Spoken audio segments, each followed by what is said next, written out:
Good morning mga bossing. Welcome to my channel, White Angel 1111. Kung di ka pa nakasubscribe sa aking channel, please subscribe. At pindutin mo na rin ang notification bell para mauna ka naka-notify sa aking reading.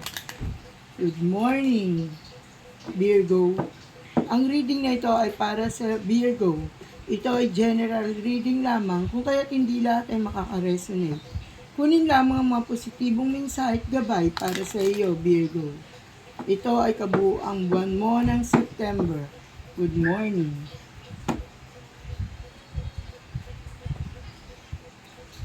Sinasabi, Virgo, na nadidesperado ka na kung kaya't kung ano-ano ang iyong naiisip. Sinasabi na magpatuloy kang manalangin. Sinasabi na manalangin ka at ikaw ay naliligaw ng landas sa ngayon. Sinasabi na ang iyong kaligayahan dulot ng pagbubuntis ngayong buwan na ito. Buntis ka ba, Virgo? Ay sinasabi na ang iyong katapatan ay namatay na. Paano namatay?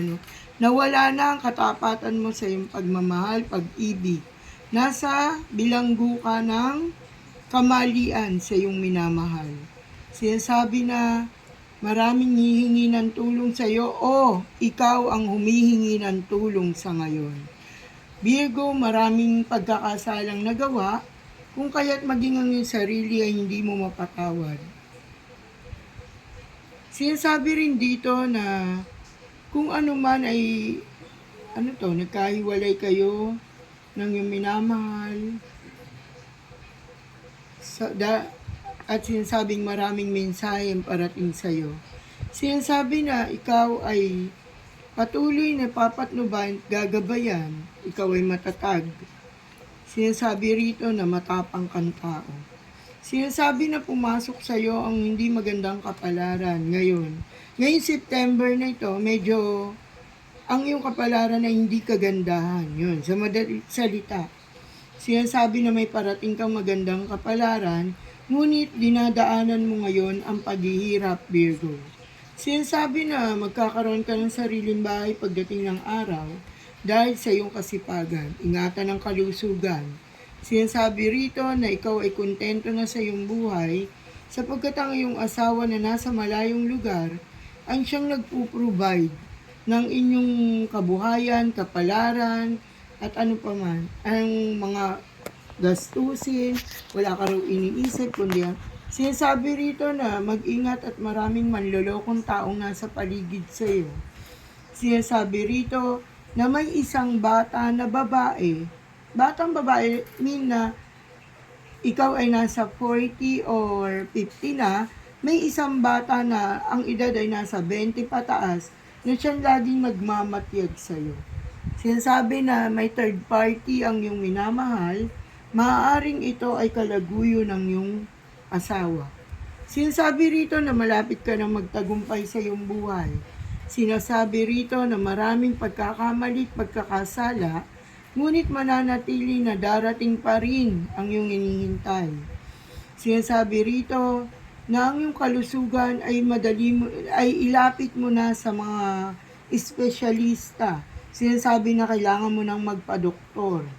Virgo, kailangan mo ng doktor dahil sa iyong karamdaman.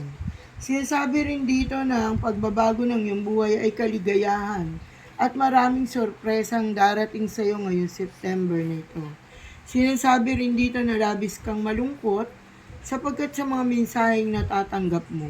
Ngunit huwag kang mawawala ng pag-asa dahil ang karamihan ng tumataya sa loto o sinasabi na mahilig sa mga raffle sa kasino at kung ano-ano pang palaro na may kaugnayan sa malaking panalo ay makukuha mo ngayong buwan na ito. Or sinasabing bagong matapos ang taong ito.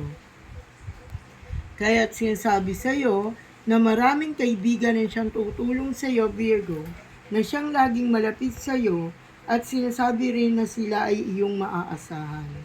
Ganong ang Virgo ay may hindi kagandahan na magaganap ngayong September o naganap na. Meron namang karamihan sa Virgo ang papasok pa lamang ang swerte at magkakaroon ng tagumpay, sorpresa at kayamanan. Okay, congratulations Virgo, at ikaw nawa ay makakuha ng makaresonate ka sa reading kong ito. Thank you for watching Virgo.